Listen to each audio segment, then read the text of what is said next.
마가복음 6장 1절부터 6절 말씀까지입니다.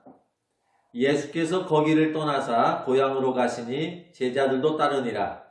안식일이 되어 회당에서 가르치시니 많은 사람이 듣고 놀라 이르되 이 사람이 어디서 이런 것을 얻었느냐? 이 사람이 받은 지혜와 그 손으로 이루어지는 이런 권능이 어찌 됨이냐?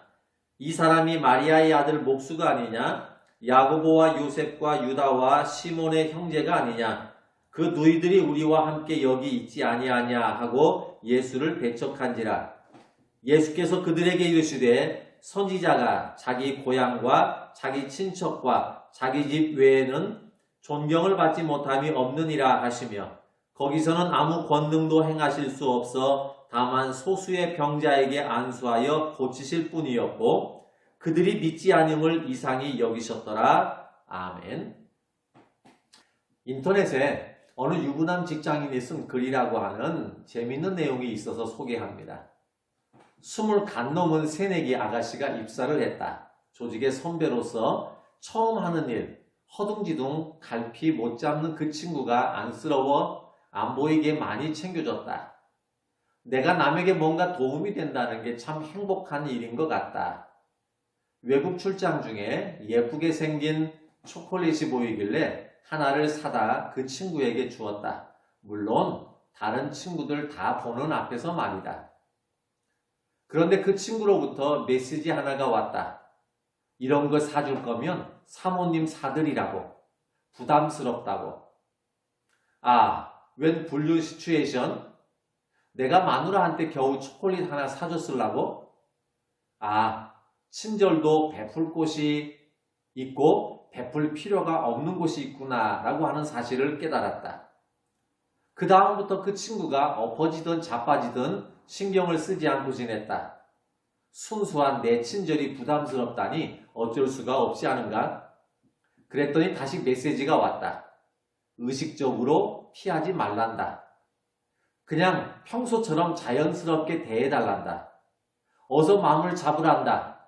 젠장, 나보고 어쩌라고. 사람이 살다 보면 황당하고 당황스러운 일들이 곳곳에 많이 있습니다. 사람은 전혀 예상하지 못했던 일을 당하거나 기대했던 것과는 전혀 다른 상황이 되었을 때 당황스러워합니다. 이런 일을 겪으면 순간 어찌할 바를 모를 때가 있기도 하고 어느 때는 허망하기도 하고 어느 때는 기운이 쫙 빠질 때가 있기도 합니다.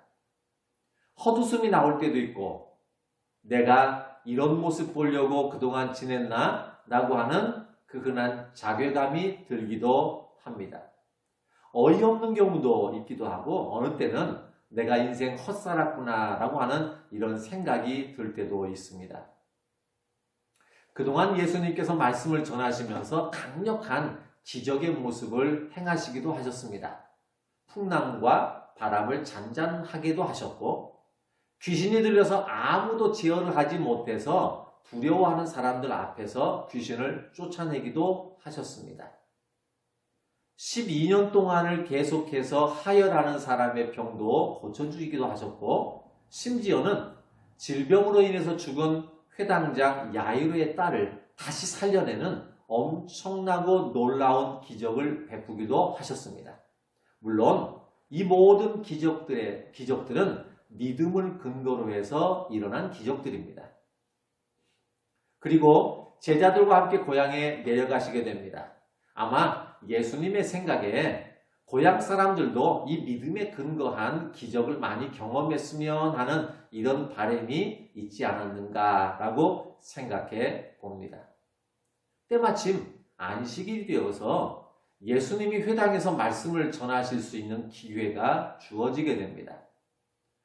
예수님의 제자 가운데 누가는 이때 예수님께서 말씀하신 이 성경 구절이 주 여호와의 영이 내게 내리셨으니 이는 여호와께서 내게 기름을 부으사 가난한 자에게 아름다운 소식을 전하게 하려 하심이라. 나를 보내사 마음이 상한 자를 고치며 포로된 자에게 자유를 갇힌 자에게 노임을 선포하며 여호와의 은혜의 해와 우리 하나님의 보복의 날을 선포하여 모든 슬픈 자를 위로하되 라고 하는 시편 61편 1절과 2절의 말씀을 전했다라고 말하고 있습니다. 예수님께서 이 말씀을 전하시고 난 후에 사람들의 반응은 어땠을까요? 2절, 오늘 본문 2절 말씀에 보면 이 사람이 어디서 이런 것을 얻었느냐? 이 사람이 받은 지혜와 그 손으로 이루어지는 이런 권능이 어찌 됨이냐라고 하는 것이 사람들의 반응이었습니다. 이 말은 예수님의 가르침에 아주 큰 충격을 받았다라는 이런 말입니다. 그래서 사람들은 이 사람의 받은 지혜 어찌 됨이냐라고 하면서 믿기지 않을 만큼 놀라워했다라는 것입니다. 사실 이 고향 사람들은 예수님의 지난 30여 년 동안의 성장 과정을 줄곧 지켜봐왔던 터입니다. 그래서 예수님의 이 탁월한 성경 가르침에 감탄하면서 놀라움의 눈망울로 예수님을 바라볼 수밖에 없었던 것입니다. 문제는 그 다음이라는 것이죠. 깜짝 놀랄 만한 충격적인 아주 탁월한 말씀이면 그 다음에 어떻게 해야 될까요? 예수님의 말씀을 듣고 깜짝 놀랄 만큼 가슴에 충격을 받을 만큼 그렇게 감탄할 정도의 놀라운 이런 말씀을 들었다면 그 다음에 어떤 행동을 취해야 할까요? 사도행전 2장의 초대교회 사람들을 보면 예수님의 제자가 말씀을 선포하는데 너희가 십자가에 못 박은 이 예수를 하나님이 주와 그리스도가 되게 하셨느니라 하는 이 말씀을 듣고 마음에 찔렸습니다. 그래서 이 제자들을 찾아와서 이렇게 이야기합니다. 우리가 어찌 했으면 좋겠습니까? 말씀을 듣고 내 마음에 찔렸는데 우리가 어떻게 하면 좋을까요? 라고 이렇게 이야기를 합니다. 그러자 제자들이 이야기합니다. 너희가 회개하고 믿고 성령을 선물로 받아라. 그렇게 해서 이 말씀을 들었던 그 당시 사람들은 회개하고 그리고 성령을 선물로 받았습니다. 자, 이렇게 예수님의 고향에서도 이런 현상이 일어나면 얼마나 좋았을까요? 그런데 그들은 그렇지가 않았습니다. 오늘 3절에 보니까 이 사람이 마리아의 아들 목수가 아니냐, 야고보와 요셉과 유다와 시몬의 형제가 아니냐, 그 누이들이 우리와 함께 여기 있지 아니하냐 하고 예수님을 배척한지라 그랬습니다. 깜짝 놀랄 만큼 충격적인 말씀이었습니다. 예수님의 말씀을 들으니까 그 말씀이 맞습니다. 예수님을 통해서 우리가 자유함을 받고 예수님을 통해서 하나님의 위로를 받고 예수님을 통해서 우리가 구원의 기쁨을 맛봐야 한다는 것, 이것을 알겠는데 예수님이 아는 사람이라 예수님의 지난 30년 동안의 성장 과정을 줄곧 지켜봤던 터라 말은 맞는데 실제 행동으로는 썩 내키지가 않는다는 겁니다. 그래서 결국 배척을 하게 됩니다. 이에 대해서 예수님은 4절 말씀에 이렇게 이야기합니다. 선지자가 자기 고향과 자기 친척과 자기 집 외에서는 존경을 받지 못함이 없느니라. 이 말은 고향과 친척과 자기 집 이외에서는 존경을 받기도 하는데 고향과 친척과 자기 집에서는 존경을 못 받는다 이런 겁니다. 그 당시에 유행했던 말입니다.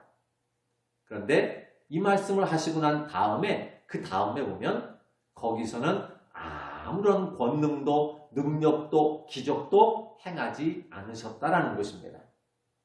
5절 말씀에 보면 아주 중요한 표현이 있습니다. 거기서는 아무 권능을 행하실 수 없다라는 말입니다. 권능을 하지 않는 게 아닙니다. 행하실 수가 없다라는 거죠. 안 하는 거하고 못하는 거하고는 다른 말입니다. 예수님께서 하나님의 능력으로 그 권능을 행하실 수가 있는데 안 하는 게 아닙니다. 행하실 수가 아예 없다라는 말이죠. 왜냐하면 하나님의 권능이나 능력이나 기적이라고 하는 것은 믿음을 근거로 해서 나타나는 일이기 때문에 믿음이 없는 사람에게는 나타날 수 없는 일이라는 것입니다. 여러분 앞에 하나님의 기적이 나타나기를 바라십니까? 그렇다면 그 기적을 볼 수 있는 믿음이 있어야 합니다. 하나님의 능력으로 여러분 앞에 있는 문제가 해결이 되고 그 문제가 무너지길 원하십니까? 그렇다면 그 문제가 해결될 수 있는 능력은 믿음이 없이는 일어날 수 없다라는 이런 이야기입니다. 지금 사람들은 어떤 사람들일까요? 예수님의 고향 사람들입니다.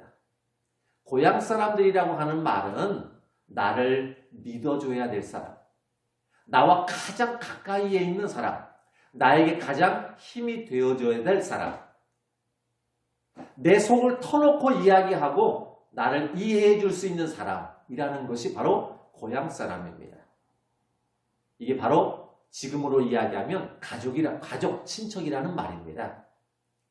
반면에 고향 사람은요, 나를 가장 신뢰하고 믿어주고 지켜줘야 되고 이해해줘야 될 사람이기도 하지만 나를 가장 힘들게 하는 사람, 내 마음을 가장 아프게 하는 사람이기도 합니다.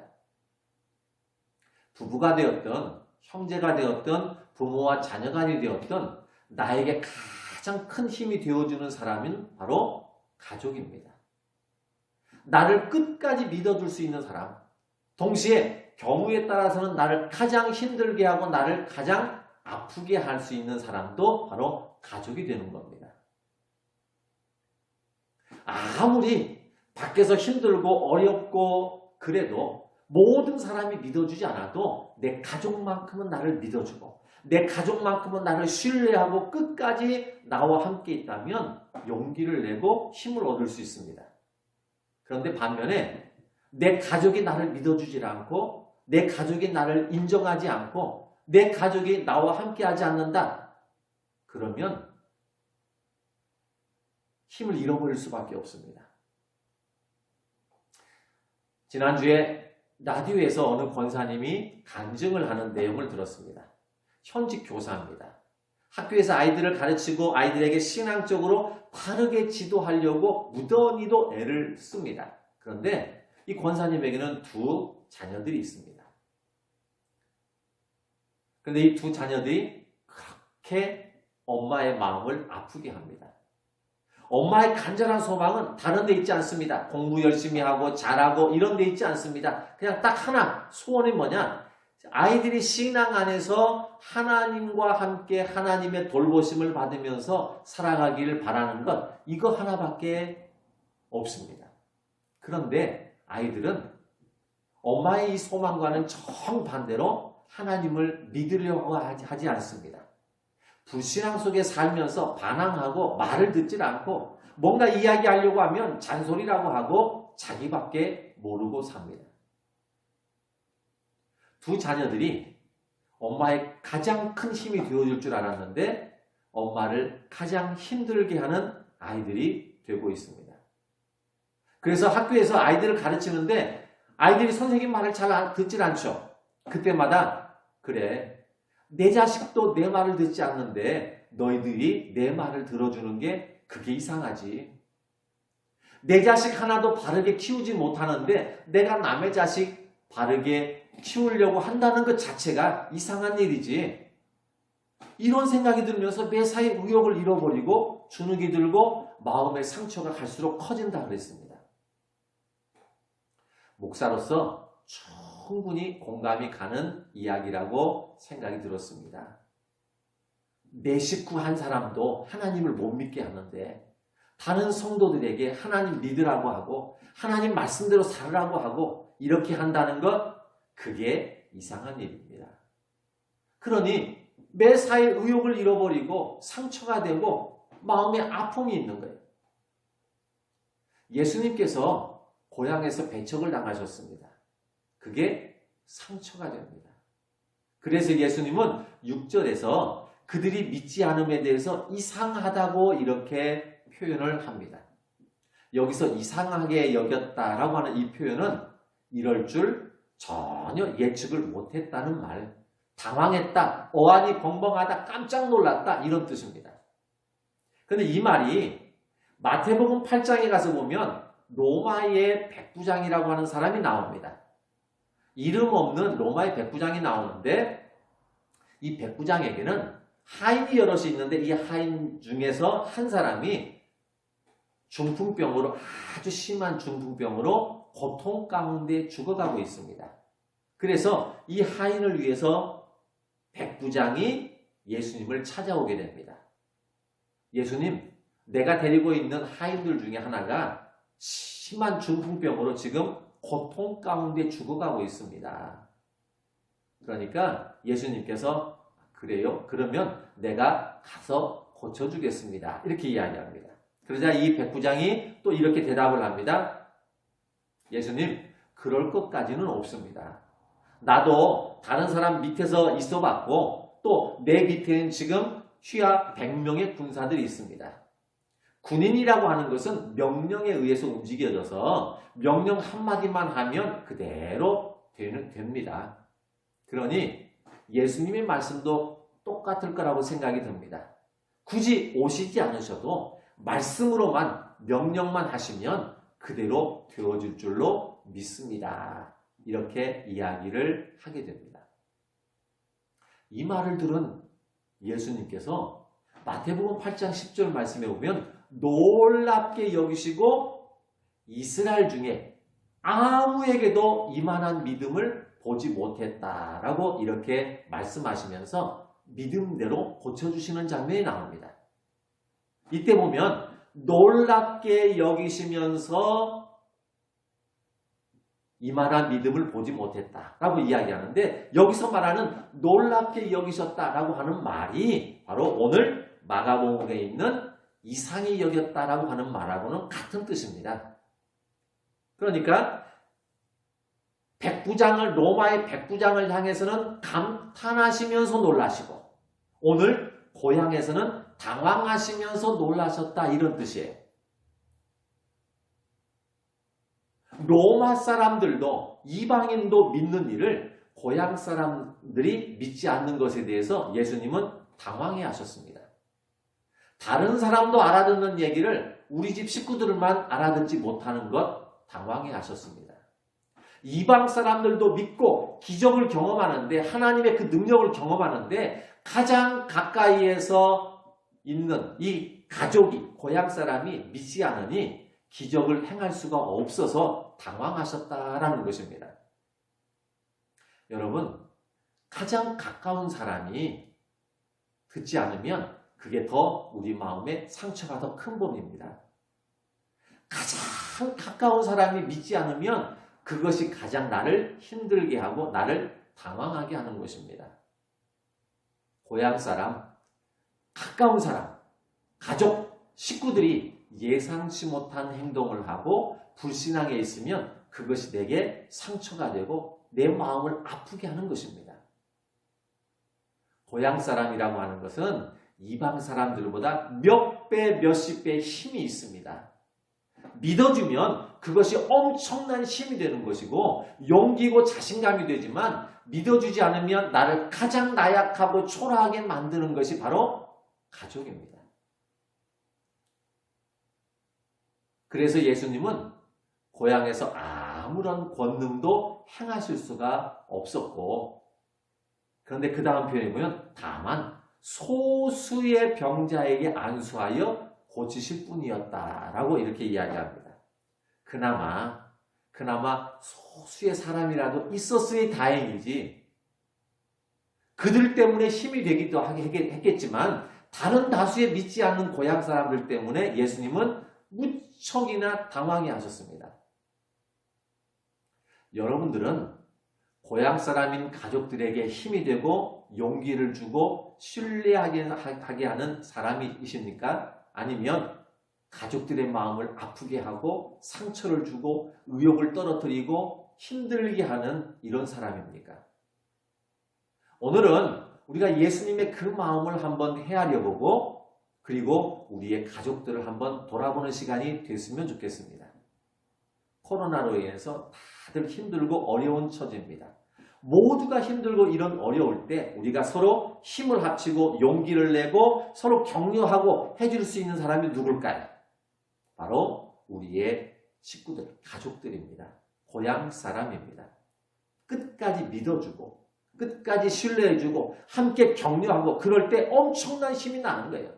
그럴 때 우리에게도 하나님의 권능이 일어난다는 겁니다. 그런데 믿어주지 않고 함께 협력하지 않고 신뢰하지 않고 그러면 그곳에서는 하나님의 권능이 일어날 수가 없습니다. 다른 식구들에게는 마음의 상처요. 그게 아픔이고 또 슬픔이고 고통이 될 수 있습니다. 여러분, 고향 사람, 여러분 가족 모두에게 힘이 될 수 있길 바랍니다. 기도하겠습니다. 하나님, 예수님께서 복음을 전하시다가 오늘은 고향으로 가셨습니다.